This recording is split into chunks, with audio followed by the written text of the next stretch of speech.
Imagina por un momento un legado espiritual nacido en el corazón de los primeros seguidores de Cristo, quienes guiados por el Espíritu Santo llevaron los actos y las palabras del Maestro a los rincones más apartados del mundo antiguo. Eso es más que una historia, es el eco vivo de los apóstoles. Eso es la tradición apostólica. Ahora, no estamos hablando de cualquier tipo de tradición, sino de esa que viene directamente de los apóstoles. Esa tradición que se ha transmitido de generación en generación, que ha sido el corazón y el alma de la Iglesia, y que hoy sigue viva en cada rincón del mundo, especialmente en la Iglesia católica. Pero, ¿qué es exactamente la tradición apostólica? ¿Cómo ha llegado hasta nosotros a lo largo de los siglos? ¿Y por qué es tan crucial para entender cuál es la verdadera Iglesia fundada por Jesús? Bienvenidos a Apologética para la Calle. Esta semana traemos la tradición apostólica, el eco vivo de los apóstoles.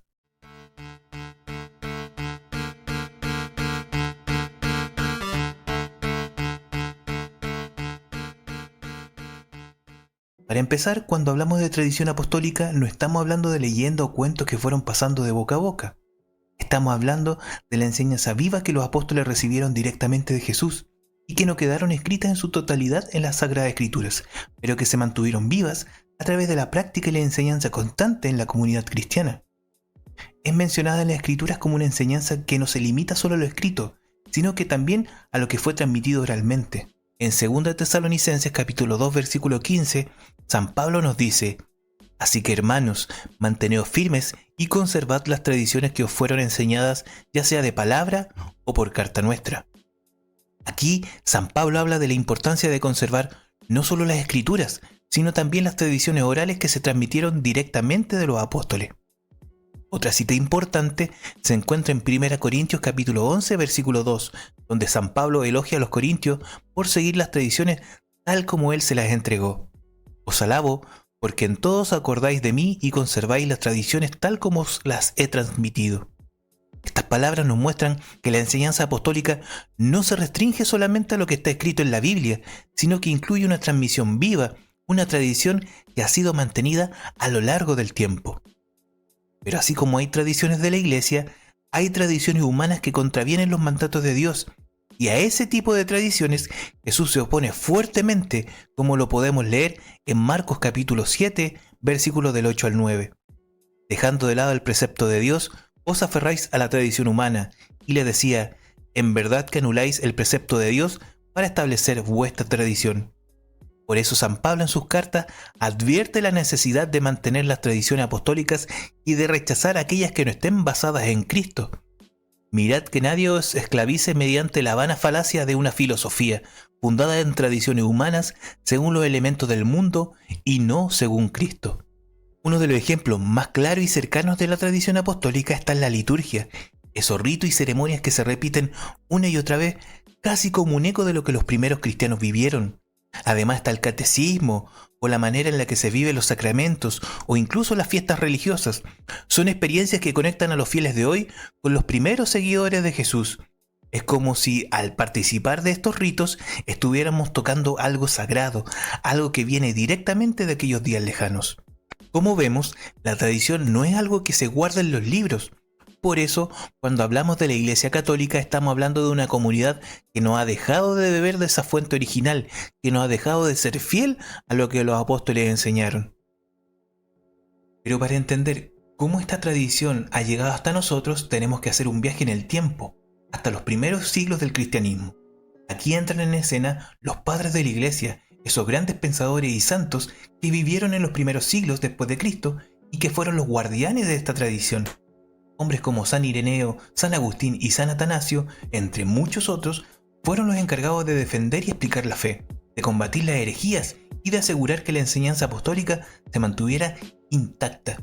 Ellos no estaban inventando nada nuevo, estaban transmitiendo lo que habían recibido, lo que la Iglesia siempre ha creído desde los tiempos de los apóstoles. Por ejemplo, San Ireneo en su obra Contra las herejías insistía en que la verdadera fe cristiana solo se podía encontrar en aquellas iglesias que estaban en comunión con la Iglesia de Roma, porque eran las que mantenían la sucesión apostólica, la cadena ininterrumpida de obispos que se remontan a los apóstoles mismos.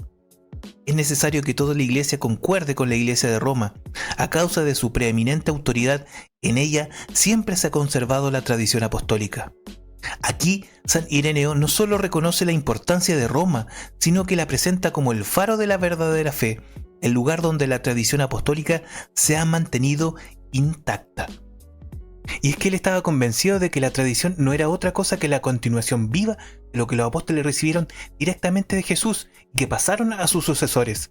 No se trata entonces de solo palabras, sino de una especie de legado espiritual que se transmitía de mano en mano, asegurando así la pureza de la fe. Luego viene Tertuliano, el rudo del cristianismo primitivo, que con su mente afilada como un cuchillo decía que la verdadera doctrina debía ser rastreada hasta los apóstoles a través de la sucesión de obispos. Aquellas iglesias que tienen alguna sucesión desde los apóstoles son testigos de la verdad. O sea, él tenía claro que si una enseñanza no podía ser conectada directamente con los apóstoles a través de esta cadena dorada de sucesores, era sospechosa y podía ser descartada como herejía. Y no podemos olvidarnos de San Clemente de Roma, uno de los primeros papas, quien en su carta a los Corintios escribe sobre cómo los apóstoles, conociendo a través de nuestro Señor Jesucristo que habría contiendas por el cargo episcopal, establecieron el orden de los sucesores, dándoles instrucciones para que después de su muerte los hombres aprobados tomaran su lugar en el ministerio. En otra parte, subraya la importancia de la sucesión apostólica y el rol de los obispos como herederos de la misión apostólica. Él dice: los apóstoles recibieron el evangelio para que lo predicaran, y una vez que confirmaran en la fe a aquellos que fueron convertidos, establecieron obispos y diáconos para que continuaran su misión. Entonces, igual que para San Ireneo, para San Clemente la sucesión apostólica era la garantía de la unidad y la continuidad de la Iglesia. San Ignacio de Antioquía, otro padre apostólico, escribió varias cartas durante su viaje al martirio, donde enfatiza la necesidad de estar en comunión con el obispo, que es visto como la garantía de la unidad de la Iglesia y la preservación de la fe apostólica. Y aquí es donde llegamos al meollo del asunto, porque si hay una Iglesia que ha recogido, conservado y transmitido fielmente esta tradición apostólica, esa es la Iglesia Católica. No es por nada que los católicos creen que su Iglesia es la verdadera Iglesia fundada por Jesús. ¿Por qué? Porque desde los apóstoles hasta hoy, la Iglesia Católica ha mantenido esa cadena ininterrumpida de fe y enseñanza. Imagínense por un momento en el pasado, en los primeros días del cristianismo, cuando los apóstoles caminaban por las tierras de Palestina, transmitiendo de boca en boca la enseñanza de Jesús. Estos hombres no solo predicaban, sino que también iban sembrando una semilla de fe que tenía que ser cuidada, transmitida y protegida. Esa semilla es lo que conocemos hoy en día como la tradición apostólica. Pero aquí viene lo interesante, y es que ¿cómo logró la Iglesia mantener intacta esta tradición durante más de 2000 años?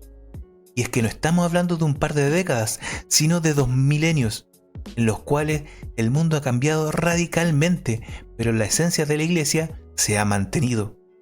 Esto se debe a lo que llamamos sucesión apostólica. Los apóstoles no solo transmitieron su enseñanza, sino que también ordenaron a sus sucesores, los obispos, para que esta cadena nunca se rompiera. Es un linaje espiritual, una línea directa que llega al Papa actual, que no es otra cosa que el sucesor legítimo de San Pedro. Además, la Iglesia ha utilizado los concilios, que son como grandes reuniones donde debaten y definen los aspectos más importantes de la fe, siendo cruciales para asegurar que la doctrina se mantenga pura y sin desviaciones. Por ejemplo, en el Concilio de Nicea en el año 325 se reafirmó la divinidad de Jesús, algo que estaba siendo cuestionado en ese momento, y así, a lo largo de los siglos, la Iglesia ha ido reforzando y protegiendo esta tradición. Ahora, ¿cuáles son los argumentos en contra de la tradición? Para empezar, quiero llevarlo a uno de los pasajes más citados en este debate. 2 Timoteo capítulo 3 versículos 16 al 17. Toda escritura es inspirada por Dios y útil para enseñar, para reprender, para corregir y para instruir en la justicia, a fin de que el hombre de Dios esté enteramente capacitado para toda buena obra. Aquí, según la perspectiva de la sola escritura, supuestamente San Pablo dejaría en claro que la escritura es suficiente para capacitar al creyente en toda buena obra. Sin embargo, este pasaje no dice que la escritura es la única fuente de autoridad, más bien afirma su inspiración y utilidad dentro de un contexto más amplio de enseñanza. Además, en la época en que fue escrito, La escritura se refería principalmente al Antiguo Testamento, ya que el Nuevo no estaba ni completo ni canonizado. Por lo tanto, este versículo debe entenderse junto con la tradición y el magisterio de la Iglesia, que son también fuentes esenciales de autoridad en la fe cristiana. Lo mismo pasa en Hechos capítulo 17 versículo 11, donde los bereanos son elogiados por San Pablo porque examinaban cada día las escrituras para ver si estas cosas eran así. Aquí parece que se supone que es una prueba de que la sola escritura se pone en práctica.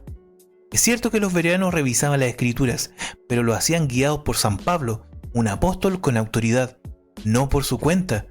Esto no respalda la sola escritura, sino que demuestra que la interpretación bíblica debe hacerse dentro de la comunidad de fe y bajo la guía de la autoridad apostólica. Los bereanos no estaban inventando doctrinas nuevas, sino confirmando lo que San Pablo le estaba enseñando sobre el Mesías usando el Antiguo Testamento. Entonces, más que un ejemplo de interpretación libre, es un ejemplo de cómo la enseñanza y la tradición viva van de la mano con las Escrituras.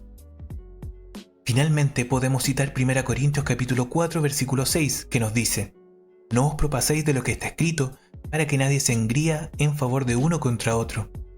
Aquí San Pablo estaría supuestamente afirmando en contra de la tradición, pero esta interpretación es limitada y fuera de contexto. San Pablo no está diciendo que toda enseñanza cristiana debe derivarse exclusivamente de la Escritura, sino que está advirtiendo contra el orgullo y la división en la comunidad de Corinto. En el contexto de la carta, San Pablo está instando a los corintios a no excederse en sus juicios sobre los líderes basándose en sus propias preferencias y no está estableciendo un principio doctrinal sobre la exclusividad de las Escrituras.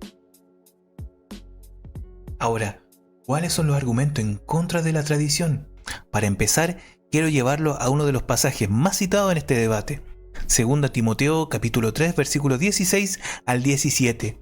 Toda escritura es inspirada por Dios y útil para enseñar, para reprender, para corregir y para instruir en la justicia, a fin de que el hombre de Dios esté enteramente capacitado para toda buena obra. Aquí, según la perspectiva de la sola escritura, supuestamente San Pablo dejaría en claro que la escritura es suficiente para capacitar al creyente en toda buena obra. Sin embargo, este pasaje no dice que la escritura es la única fuente de autoridad.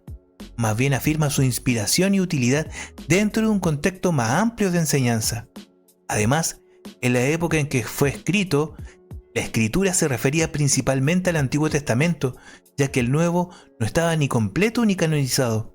Por lo tanto, este versículo debe entenderse junto con la tradición y el magisterio de la Iglesia, que son también fuentes esenciales de autoridad en la fe cristiana. Lo mismo pasa en Hechos capítulo 17 versículo 11, donde los bereanos son elogiados por San Pablo porque examinaban cada día las escrituras para ver si estas cosas eran así. Aquí parece que se supone que es una prueba de que la sola escritura se pone en práctica. Es cierto que los bereanos revisaban las escrituras, pero lo hacían guiados por San Pablo, un apóstol con autoridad, no por su cuenta. Esto no respalda la sola escritura, sino que demuestra que la interpretación bíblica debe hacerse dentro de la comunidad de fe y bajo la guía de la autoridad apostólica. Los bereanos no estaban inventando doctrinas nuevas, sino confirmando lo que San Pablo le estaba enseñando sobre el Mesías usando el Antiguo Testamento. Entonces, más que un ejemplo de interpretación libre, es un ejemplo de cómo la enseñanza y la tradición viva van de la mano con las Escrituras. Por lo tanto, si la Iglesia se aleja de la tradición apostólica, es un tremendo problema, porque estamos hablando de un cambio que revienta los cimientos mismos del cristianismo. La tradición apostólica no es cualquier cosa, es como el hilo conductor que conecta a los cristianos de hoy con los apóstoles y, por supuesto, con el mismísimo Jesús. Entonces, si la rechazan, se corta la conexión histórica y con eso nos desconectamos de las raíces originales de la fe. Es como cortar el cordón umbilical que nos mantiene vivos en lo espiritual.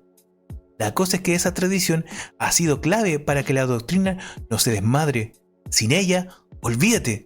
La fe cristiana se partiría en 1000 pedazos, como un espejo roto, y empezarían a salir nuevas sectas y denominaciones por todos lados, cada una con su propia interpretación loca de lo que significa ser cristiano. Lo cual, lamentablemente, es un hecho evidente en el mundo protestante. Y aquí viene lo más heavy. La autoridad de la Iglesia, que siempre ha sido como una roca, empezaría a tambalear porque esa autoridad se basa en que los obispos y sacerdotes son todos sucesores de los apóstoles, pero si les quitas esa base, ¡paf!, se desploma la estructura jerárquica. Sin esa guía, interpretar la Biblia se volvería un verdadero caos. Cada uno podría leerla como se le dé la gana, y adiós a la enseñanza original de Cristo y los apóstoles. Al final del día, lo que tiene sería una crisis de identidad en toda regla. Los cristianos, que han formado su identidad a través de la escritura, la tradición y el magisterio, se quedarían sin norte, perdidos en medio de un océano de dudas. Así que si rechazan la tradición apostólica, estamos hablando de un verdadero terremoto espiritual que podría hacer tambalear todo el cristianismo tal y como lo conocemos. Y eso, mi amigo, de verdad, no es ninguna broma.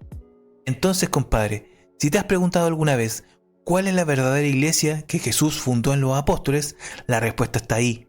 La Iglesia Católica, que se considera a sí misma como la guardiana de esta tradición apostólica. Es la iglesia que ha mantenido viva la enseñanza de Cristo tal como fue transmitida por los apóstoles y preservada a través de los siglos sin añadidos ni recortes.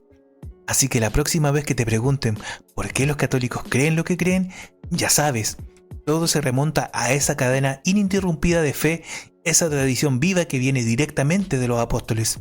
Y si hay algo que podemos aprender de todo esto, es que la verdad no cambia. Y esa verdad, la misma que predicaron los apóstoles, sigue viva hoy, guiándonos y llevándonos más cerca de ese misterio que es la fe en Jesucristo. Como en los videos anteriores donde analizamos grupos y sectas, lo importante aquí es que te formen tu fe en la lectura de la Biblia y en lo que enseña la iglesia. Así verán que tú no eres una presa fácil para las sectas. Si este video te ha gustado, te invito a que le des like, a compartir y si no lo has hecho, suscribirte al canal. Te recuerdo que es gratis y nos ayuda enormemente a que este contenido llegue a más personas. Y si tienes algo que decir, por favor colócalo en la cajita de comentarios y con gusto puedo responderte siempre que sea con respeto y con disposición al diálogo fraterno. Mantente firme en la fe y recuerda, dato mata relato, que no te la cuenten, apologética para la calle.